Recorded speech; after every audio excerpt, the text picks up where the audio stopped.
Faithful, I think this one's going to be a coin toss. Let's get it.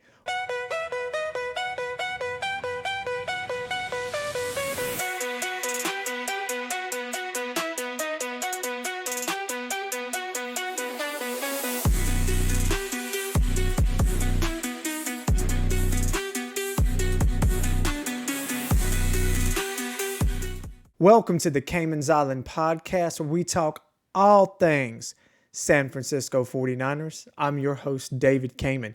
And in today's show, we're going to preview the big game this Sunday, 4:25, Raymond James Stadium, between the 4-1 San Francisco 49ers and the 4-1 Tampa Bay Buccaneers. Guys, I think this game has the potential to be the best game thus far of this season. And the reason I'm thinking that, guys, is because these teams are eerily similar. You could almost call this game the injury bowl if you wanted to. Both teams are coming in incomplete. Both teams are coming in, I think we would all feel like, overperforming for the situations they're in injury-wise. In this game for the 49ers, you're going to have no Brock Purdy, no George Kittle, no Ricky Pearsall on the offensive side of the ball. Still missing Ben Barch. Line still struggling, especially up the middle.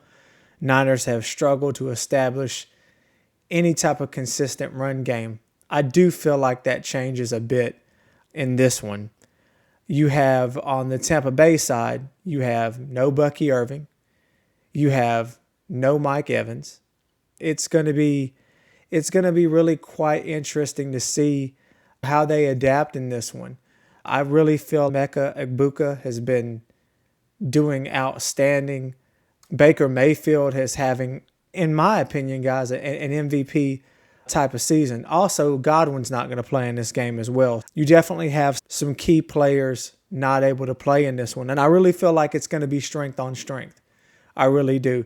If you look at the way Tampa has played thus far this season, it's been numerous fourth quarter comebacks by Baker Mayfield just being that guy and showing up in big time moments in late drives to seal and win the game. And then on the other side of the ball, you have the 49ers time after time on defense closing these tough games out. And I just feel like it's going to be good on good. I don't feel like it's going to be a very high-scoring game. And I'll give you my score predictions in just a few. In this one, I feel like if the Niners can just not run the ball directly at Vita Vea, we have an opportunity to get some yards. Now, I know this is going to sound sad, but even though this is a low number of yards, I feel it's a big deal. I think Christian McCaffrey gets over 65 yards rushing in this game. And I can promise you, if you look at the yards per carry that we're averaging right now as a team, getting over 65 yards in this game for CMC will be a very big win. I think we need to mix some things up. I also think we need to try to get to the outside in this one as much as possible. I know that has to be set up, and I'm confident that Kyle can scheme some things up to get us some outside running in this game. I am concerned a bit with Mac Jones and his health. I know he didn't throw much at practice this week. He's still nursing that knee injury. In fact, last practice, I didn't even see him throwing out there in some of the film that was shared. Really concerned about Mac's mobility. He does do a great job of getting the ball out quickly.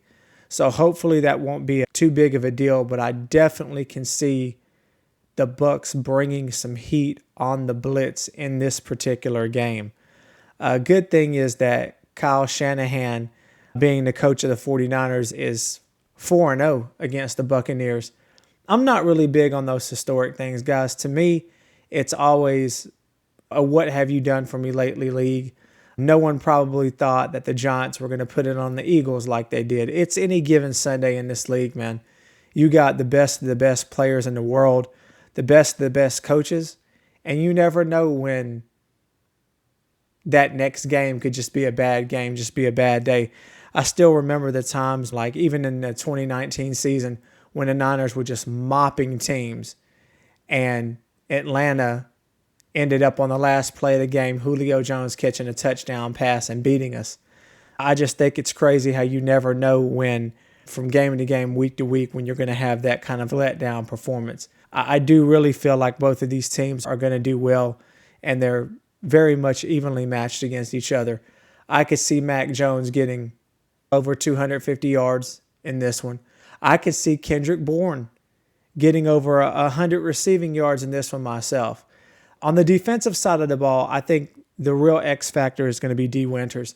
D did not have a very good game. Kyron Williams made him look silly on a few of those plays last game against the Rams. With Bucky Irving being out, D. Winters is going to have an opportunity to eat in this game, and I'm confident that with this extra time, having played last Thursday, that D is going to make some adjustments. Robert Saleh is going to put him in the best position possible, and he's going to be able to do the sideline tackling that we've become accustomed to seeing from him almost all season. So I think the X factor on defense would definitely be D. Winters. If I'm Robert Saleh and you're not going to have any Chris Godwin, you're not going to have any Mike Evans, man, I shade the defense over to Ibuka just to make sure he doesn't absolutely positively eat us up. And I put a spy on Baker. Baker is dangerous with his legs, and I think that's going to be critical. We have historically struggled against guys that can get to the edges with their legs, and Baker's quick. Baker's no slouch. If we don't keep an eye on that, he can definitely extend plays and eat us up. I know that we've struggled to generate a pass rush, or at least it appears that way, at least bringing the quarterback down with sacks. So I think we're going to have to get a bit creative in order to get some pressure on Baker, because we can't have the Bake Show back there just having all day to throw. He will absolutely, positively cook us.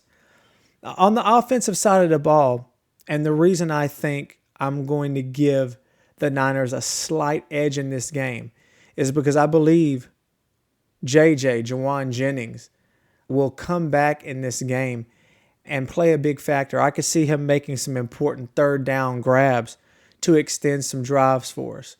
Again, I don't think this is going to be some high score game at all. In fact, I have this game coming down to an Eddie big money De Niro Pinero field goal to win it. I have the 49ers pulling out the victory in Raymond James Stadium 24-21 and taking sole possession of the best record in the NFC with this victory over the Buccaneers. I think it's going to be a great game. I'm excited to see it. I think it's going to be strength on strength. And I'm also going to give the slight edge to Kyle Shanahan just for the sheer fact that he has done very well against the Bucs in the past. And let's be honest, guys, these last couple of games, man, he's been cooking with his play calling. He really has. I said it at the beginning of this season that I felt like being down a Brandon Ayuk, being down Debo would cause Kyle to start at the baseline, start from scratch on mixing some things up. And last game, I thought he did a great job with mixing up plays with similar looking personnel. I think it's going to be the same thing. I think at this point in the season, we know who Tampa Bay is. They know who they are. And the 49ers also know who they are. We right now at this present time are really a pass-heavy team. And on the other side, same thing with the Bucs, man. They're down all these players. And I think that's going to be quick, short passing game. That's going to be close. It's going to be a close game throughout. And whoever has that ball last more than likely kicks the game-winning field goal and pulls this one out. And it definitely is a coin toss. But I feel good about it. I really do. I feel a lot better than when we played the Rams. I thought the Rams, honestly, guys, were going to tear us up. And if we could just be 100% honest with each other, most everyone thought the same thing, just because you had the Rams being the least injured team and the Niners being the most injured team. That's why you can never assume anything with those division rivalry games, man. You really can't. Those things tend to always be close, always be tight, especially in the NFC West. Tell me what you guys think in the comments. Where do you think this one's going to fall? Do you see a close 49ers victory like I do in this one. As always, guys, if you like the video today, please remember to like and subscribe, as it really does help out the channel. As always, take care and be blessed.